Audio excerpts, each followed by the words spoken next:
كنتم خير أمة أخرجت للناس تأمرون بالمعروف وتنهون عن المنكر وتؤمنون بالله. الحمد لله رب العالمين والصلاة والسلام على أشرف الأنبياء والمرسلين. أما بعد, nous allons parler de cette femme qui a reçu l'éloge de notre Seigneur directement dans le Saint-Coran. Une femme, toujours une femme, qui a reçu l'éloge du prophète Mohammed alayhi salatu wassalam. Une femme qui fut l'épouse de la meilleure des créatures sur la surface de la terre et qui n'est autre qu'un prophète, Mohammed alayhi afdalus salatu wa azkat taslim. Certes, Allah tabaraka wa ta'ala crée et choisit. Il a créé des hommes et il a choisi des hommes.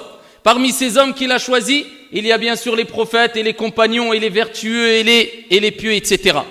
Parmi les meilleurs des hommes, il y a bien sûr les prophètes et les envoyés. Et parmi les meilleurs des prophètes et des envoyés, bien sûr, il y a le meilleur Mohammed alayhi salatu wassalam. Et parmi les femmes, il y a la femme du prophète Mohammed alayhi salatu wassalam qui était Aïcha radiyallahu anha wa ardaha, qui faisait partie des épouses du prophète alayhi salatu wassalam, qui ont reçu l'éloge d'Allah quand Allah Jalla wa ala a dit wa azwajuhu ummahatuhum. Et ces épouses sont leurs mères. Ça veut dire que les épouses du prophète alayhi salatu wassalam sont considérées comme nos mères, qui doivent être respectées, honorées, comme si ce n'est plus que nos propres mères. Wa azwajuhu ummahatuhum. Et Allah Jalla wa ala a rappelé que les épouses du prophète alayhi salatu wassalam, et sûrement à leur tête Aïcha radiyallahu anha wa ardaha, eh bien ne sont comparables à aucune autre femme. Lastunna ka ahadim minan nisa. Ainsi a dit notre Seigneur, vous n'êtes comparable à aucune autre femme. Et pourquoi pas Aïcha radiyallahu anha wa ardaha, cette grande femme pleine de moralité, pleine de bonté, pleine de piété, pleine de vertu, pleine de science, l'épouse du prophète Mohammed alayhi salatu wassalam, a donné plusieurs leçons tout au long de sa vie à l'ensemble de la communauté, car ces récits ne cessent d'être cités et dictés tout au fil ou tout au long des années. La preuve en est ce récit qui a marqué l'histoire et qui a marqué les esprits et qui nous rappelle, ayyuhal akhyar, que si nous sommes accusés, si nous sommes calomniés injustement, ici tout simplement parce que la ruse ici des jaloux s'acharne sur nous, tout simplement parce qu'il y a un grand nombre de jaloux qui nous veulent notre mal, eh bien on se rappelle, on se réitère cette histoire, ce passage de vie de Aïcha radiyallahu anha wa arda qui nous rappelle que peu importe si l'ensemble des gens sont contre toi, le principal c'est que tu sois innocent, que tu restes sur la voie de la vérité et que ton Seigneur tabaraka wa ta'ala le sait. Aïcha elle-même, épouse du messager d'Allah alayhi salatu wassalam, fut accusée d'adultère. Elle fut accusée d'adultère. Et ce n'est pas une accusation des moindres, alors que c'était la mère des croyants, alors que c'était l'épouse du prophète alayhi salatu wassalam, eh bien des hypocrites.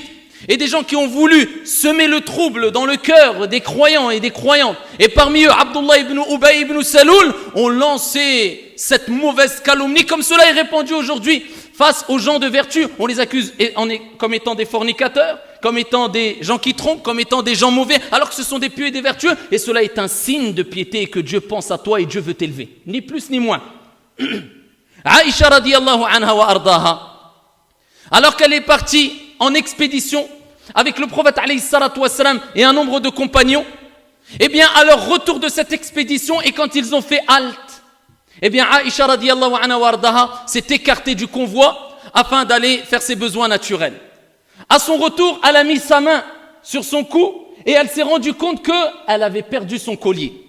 Eh bien elle a décidé de rebrousser chemin, de faire demi-tour et d'aller chercher son collier. Pendant ce temps-là, eh bien le convoi a repris chemin en pensant que Aïcha, notre mère, était montée sur le palanquin. Et donc ici, ils ont continué la route. Aïcha, à son retour, elle s'est rendue compte qu'ils étaient partis. Qu'est-ce qu'elle a fait? Qu'est-ce qu'elle s'est dit? Elle s'est dit, je vais rester ici. Et je pense que quand ils vont se rendre compte que je n'étais pas avec eux, eh bien ils vont rebrousser chemin et venir me chercher. Donc autant que je reste dans l'endroit ici où je suis maintenant.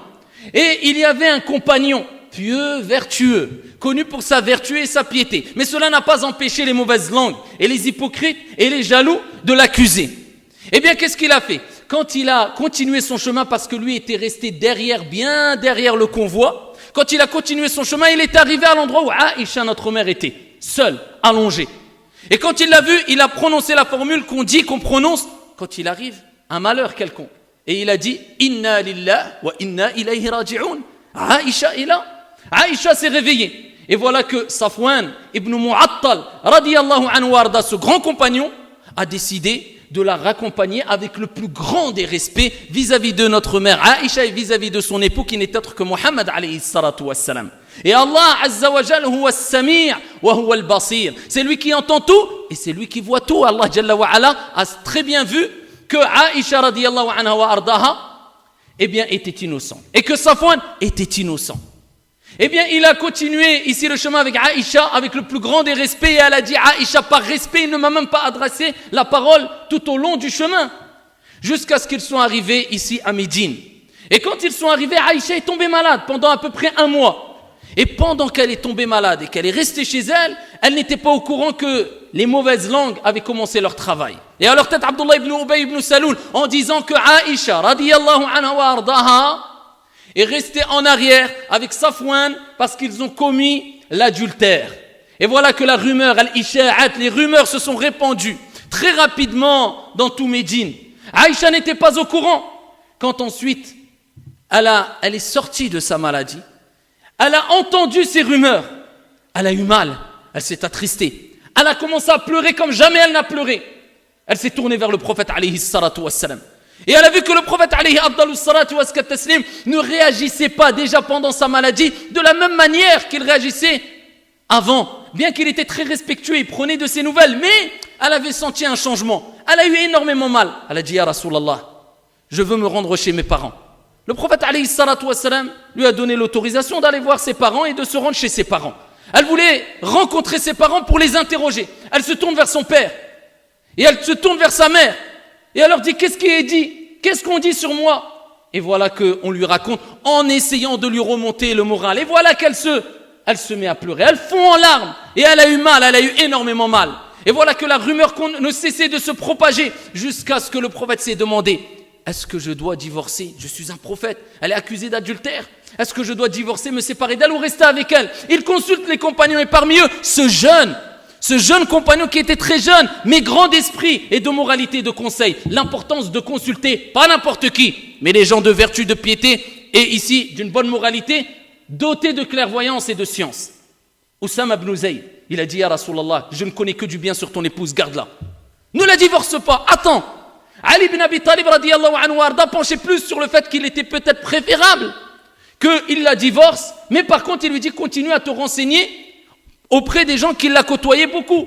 Et voilà que les gens que le prophète alayhi salatu wassalam interrogeait, tous disaient on ne connaît que du bien de Aïcha radiyallahu anha wa ardaha. Aïcha, ici elle a entendu le prophète lui-même revenir vers elle et dire ya Aïcha, si tu es innocente, Allah t'innocentera. Si tu es en tort, repens-toi et demande pardon à Allah Azza wa Jal. Ça en était de trop. Elle s'est dit, le prophète, il a un doute concernant ma propre personne. Elle se tourne vers Abu Bakr. Ya Abi, Ya Abati. Son père Abu Bakr radiyallahu anhu arda se tue. Sa mère, Ya Ummi. Sa mère se tue. Elle a cessé de pleurer. C'était trop fort pour qu'elle continue à pleurer. Elle nous rappelle que la personne intelligente qui place sa confiance en Allah Azza wa Jal ne passe pas son temps à pleurer, mais ici prend le dessus et va de l'avant et place sa confiance en son Seigneur tabaraka wa ta'ala en étant sûr qu'Allah Jalla wa ala n'est pas inattentif concernant ce que font les injustes et qu'Allah tabaraka wa ta'ala accordera la réussite à celui qui est sur la voie de la vérité et scandalisera celui qui ment. Elle a patienté, elle a dit je ne dis que comme a dit Ya'qub alayhi salam, Joseph à ses enfants, fa sabarun jamil, il m'est demandé une belle patience, wallahu al-musta'an ala ma tasifun. Et auprès d'Allah est le secours concernant ce que vous racontez. Et elle a patienté jusqu'à ce qu'Allah, tabaraka wa ta'ala, au-dessus des 7 cieux, a innocenté Aïcha, notre mère, avec les versets coraniques qui ont été révélés dans Surat An-Nur, et lui a donné l'honneur qu'on puisse évoquer Aïcha et cela, ici jusqu'à la fin des temps, dans le meilleur des livres qu'il y a sur la surface de la terre, Al-Qur'an Al-Karim. Et Allah l'a innocenté, et Aïcha radiyallahu anha wa ardaha, elle a entendu sa mère dire Ya Aïcha, tu es innocentée par ton Seigneur. Le prophète s'est réjoui. Ya Aïcha, Dieu lui-même t'a innocentée. Elle disait, je pensais que le prophète allait peut-être avoir une révélation qui m'innocenterait, mais pas de là à ce que Dieu m'innocente directement et me cite dans des versets coraniques de Surat An-Nur. Et là, Aïcha, quand elle a entendu sa mère dire Ya oh ma fille, dirige-toi vers le prophète, lève-toi, va vers le prophète. Et là, Aïcha, elle a dit, Wallahi, je ne remercierai personne si ce n'est Allah. Et elle a rappelé que le prophète, on l'aime, et que le prophète, on le suit, mais qu'on n'adore qu'un Dieu unique. Et elle nous a rappelé la science, et la conviction, et la bonne compréhension de la religion qu'avait Aïcha, radiyallahu anha wa ardaha. Elle a dit, je ne remercie qu'Allah, subhanahu wa ta'ala, pour montrer que c'est vraiment Allah qui l'a innocenté et que quelque part elle a eu mal. Mais c'était tout à fait compréhensible car le prophète alayhi salatu wassalam huwa alladhi la yantiqu anil hawa in huwa illa wahyu yuha. Il ne parle pas poussé par sa passion, ce n'est qu'une révélation émanant de son Seigneur. Et la preuve que le prophète lui-même ne connaissait pas l'invisible et qu'il ne s'exprimait pas quand il ne savait pas. Et il attendait que Dieu lui révèle l'information avant de s'exprimer. Et ça, c'est une réponse à ceux qui prétendent connaître l'invisible ou dire que le prophète connaissait l'invisible. Il ne connaissait que ce que Allah Jalla wa Ala lui avait révélé. Voilà la leçon à prendre de notre mère qui nous a donné une grande leçon à toutes celles et ceux qui sont accusés injustement. Isbir wahtasib wal aqibatu lil muttaqin. Patiente et espère la récompense de ton Seigneur et la bonne fin est pour les pieux. Aïcha radiyallahu anha wa ardaha. Comment aurait-il pu en être autrement alors que le prophète alayhi salatu wassalam a dit, comme il le relatait dans Sahih al-Bukhari, Ya Aïcha, est-ce que tu veux être mon épouse ici-bas et dans l'au-delà? Elle a dit oui, Ya Rasulallah. Il dit, tu es mon épouse ici-bas et dans l'au-delà. Aïcha radiyallahu anha wa arda, rapporté par l'imam Muslim, il dit alayhi salatu wassalam, je t'ai vu 2 fois en rêve, Ya Aïcha, avant que je t'épouse. Avant que le prophète se marie avec elle, il l'a vu 2 fois en rêve. Et il dit, je t'ai vu dans une étoffe de soie. Allahu Akbar. Et il dit, on a découvert cette étoffe de soie, et ce n'était autre que toi. Radiyallahu anha wa ardaha. On a présenté Aïcha au prophète, alayhi salatu wassalam, dans un rêve, dans une étoffe de foie. Radiyallahu anha wa ardaha. Comment aurait-il pu être autrement alors que le prophète, alayhi salatu wassalam, a rappelé que Aïcha a reçu le salam, le salut, directement de l'ange Gabriel, alayhi salam. Il dit, Ya Aïch, il y a Jibril, l'ange Gabriel ici présent. L'ange Gabriel, la distance qu'il y a entre l'aube de l'oreille d'un ange et son épaule, c'est une distance qui correspond à 700 ans de marche.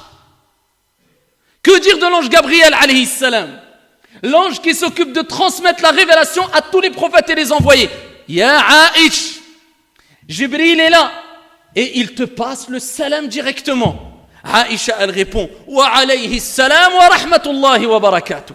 Et que le salut et la miséricorde et la bénédiction d'Allah Azza wa Jal soient sur lui. Je vois pas ce que tu vois, Ya Rasulallah. Ça, c'était notre mère Aïcha. Le prophète l'a aimée, le prophète l'a chérie, parce qu'elle était accompagnée de piété, de bienveillance et de bienfaisance. Radiyallahu anha wa ardaha. Ici, elle a reçu l'éloge du prophète lorsqu'il a dit, il y a beaucoup d'hommes parmi les créatures de Dieu, beaucoup d'hommes qui ont eu un comportement complet. Mais parmi les femmes qui ont vraiment atteint ce degré, mais vraiment énorme, il n'y a que, et il cite les noms. Et parmi les noms, il a cité qui? Il a cité Asiya, il a cité Maryam, bintu Imran, Khadija, radiyallahu anha warda, wa Aïcha. Aïcha fait partie des meilleures des femmes. Et il dit, wa fadlu Aïcha, le mérite de Aïcha sur les autres femmes, c'est comme le mérite de Al-Tharid, sur les autres plats. Al-Tharid, ici c'était un plat qui faisait partie des meilleurs des plats, les plus délicieux, les plus succulents. Eh bien c'était le plat qu'on présentait quand il y avait vraiment ici une cérémonie ou un événement. Et il dit, le prophète alayhi salatu wassalam, le mérite de Aïcha sur les autres femmes, c'est comme le mérite de Tharid sur les autres aliments. Radiyallahu anha wa ardaha. Et c'est pour ça que ayyuhal akhiyar, le prophète l'a aimé énormément jusqu'à ce que ici, il fut interrogé. Ya Rasulallah, quelle est la personne que tu aimes le plus? Et là, le prophète alayhi salatu wassalam ne s'est pas contenté de dire mon épouse. Il a cité son nom explicitement. Aïcha. Il a dit la personne que j'aime le plus. Il n'a pas dit quelle femme. Non, quelle est la personne? C'est un prophète, c'est un messager. Et il a rappelé que la personne qu'il préférait le plus, c'était une femme. La personne que j'aime le plus, c'est Aïcha, dû à sa piété, à son bon comportement, à sa bienfaisance, à son caractère, à sa patience, à sa justice. Il ne pouvait dire autre chose que Aïcha. Ils ont dit, Thumma man, ensuite qui? Eh bien, la bonne terre donne la bonne végétation. Jaza'un wifaqa, al-jaza'u min jinsil amal. Il a dit son père, Abu Bakr. Abu Bakr appelait Abu Bakr as-Siddiq le véridique. Et c'est pour ça qu'on l'appelle Aïcha as-Siddiqa bintu Siddiq. La véridique fille du véridique. Il dit son père, Aïcha, Abu Bakr. Et ensuite il dit Thumma man. Ensuite qui tu aimes le plus? Quel honneur? Ensuite il dit Omar ibn al-Khattab radiyallahu anhu wa arda. Ensuite il est rapporté qu'il a cité d'autres noms, mais on n'a pas l'information de ces autres noms. L'imam az-Zuhri, quand il nous parle de Aïcha, le grand imam az-Zuhri, il dit si on prenait la science de Aïcha, notre mère, et on prenait la science de toutes les autres femmes, ce n'est pas simplement de toutes les autres mères des croyants, toutes les autres femmes que la terre ait portées, eh bien la science de Aïcha serait meilleure. Et c'est pour ça qu'il est rapporté que c'était la femme la plus savante, non seulement de son époque, et certains disent que la terre est portée. Radiyallahu anha wa ardaha. C'était la femme ici qui était interrogée par les plus grands des compagnons et elle ne cessait de répondre avec perspicacité, science, sagesse. Radiyallahu anha wa ardaha. Et voilà pourquoi nous disons que toute personne qui se met à insulter ou dénigrer Aïcha radiyallahu anha wa ardaha ne peut être que dans un égarement pur et simple et ne peut être qu'une personne qui n'aime pas son messager alayhi salatu wassalam, Muhammad ibn Abdillah. Car le prophète l'a aimé, comment la détester? Après ce qu'on a dit, est-ce qu'une personne peut se dire je vais détester Aïcha radiyallahu anha wa ardaha, cette grande savante qui n'était pas versée dans la science que dans les sciences islamiques? Mais ici, Urwa ibn Zubayr radiyallahu anhu wa ardaha disait que Aïcha était la femme qui avait le plus de science dans la médecine prophétique et dans la médecine tout court. C'était la femme qu'on interrogeait même quand les gens avaient des maux. Ils étaient malades. Ils allaient voir qui? Aïcha. Une question juridique, Aïcha. Une question dans l'aqidah, Aïcha. Une question sur leurs problèmes, Aïcha. Les femmes, ils voulaient interroger une autre femme, Aïcha. Radiyallahu anha wa ardaha. Et elle a eu l'honneur. Innamal a'malu bil khawatim. Les actions ne valent que par leur fin ou leur conclusion. Elle a eu l'honneur d'avoir la meilleure des créatures sur la surface de la terre. Eh bien, sa tête reposait sur sa poitrine lors de ses derniers instants de sa vie. Muhammad alayhi salatu wassalam. Et elle dit que lorsque le prophète Muhammad alayhi salatu wassalam est mort, il avait sa tête sur ma poitrine, comme il aurait été dans Sahih al-Bukhari wa ghayruh, et sa salive était mélangée à ma salive. Pourquoi elle dit sa salive était mélangée à ma salive?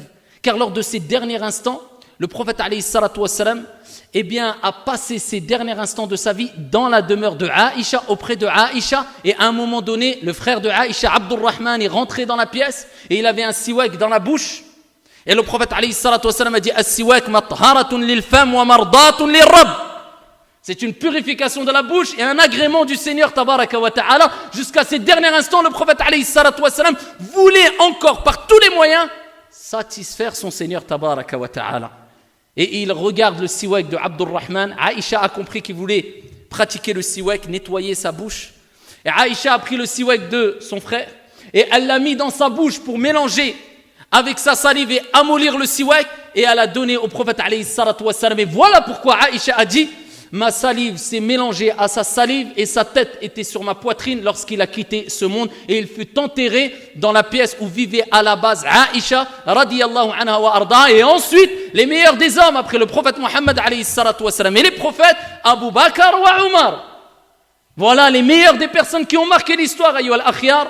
Et Aïcha est morte d'après certains dire à peu près à l'âge de 66 ans et elle fut bien sûr enterrée dans la ville du prophète Muhammad alayhi salatu wassalam, auprès de la mosquée du prophète alayhi salatu wassalam dans le cimetière qui est Al-Baqi'.